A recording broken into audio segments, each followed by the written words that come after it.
বিমানের টিকিট কেনার পুরো প্রক্রিয়াটি অনলাইনে নিয়ে যাওয়ার ফলে বিমানের টিকিটের দাম শতকরা 50 থেকে 75 ভাগ কমে গেছে। বিশেষ করে মধ্যপ্রাচ্যের প্রবাসী ভাই বোনেরা এতে করে স্বস্তি পাচ্ছে। আপনারা দেখছেন প্রবাস বার্তা। পাওয়ার অব অ্যাটর্নি বিধিমালা সংশোধনীর মাধ্যমে প্রবাসী বাংলাদেশিদের হয়রানি লাঘব করা হয়েছে। সংশোধিত বিধিমালার আলোকে বাংলাদেশি পাসপোর্ট না থাকলেও বাংলাদেশি বংশোদ্ভূত ব্যক্তির পাসপোর্টে নো ভিসা রিকোয়ার্ড স্টিকার থাকলে কিংবা জন্মসনদ বা জাতীয় পরিচয়পত্র থাকলেই তিনি বিদেশ থেকে পাওয়ার অব অ্যাটর্নি সম্পাদন করতে পারবেন।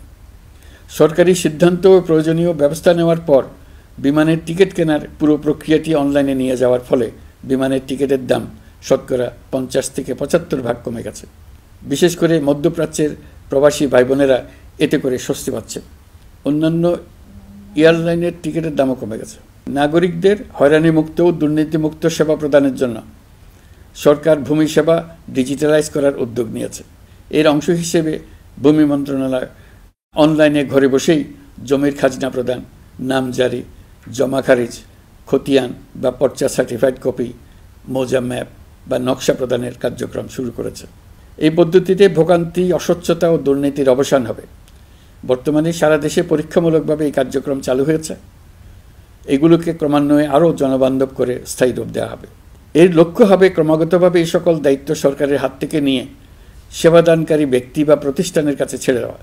গ্রামের স্কুল কলেজ পাশ করা ছেলেমেয়েরা, গৃহিণীরা ঘরে বসে সারা দেশে এই সেবা দান করবে এবং অনেকে তাদের কৃতিত্বের জন্য প্রসিদ্ধ হয়ে পড়বে। তারা সারা দেশের গ্রাহকদের সেবা নিজের গ্রাম থেকেই প্রদান করবে।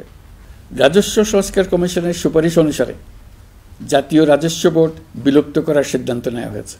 এর জায়গায় দুটি পৃথক বিভাগ করা হচ্ছে। একটি হলো নীতি প্রণয়ন বিভাগ বা জাতীয় রাজস্ব নীতি বোর্ড, অন্যটি বাস্তবায়ন বিভাগ বা জাতীয় রাজস্ব সংগ্রহ বিভাগ। এর ফলে সরকারের পছন্দের ব্যক্তিরা হাজার হাজার কোটি টাকার রাজস্ব ফাঁকি দেওয়ার আর সুযোগ পাবে না। আমি আশা করি পরবর্তীতে যারা সরকারে আসবেন তারাও এই নীতি বহাল রাখবেন।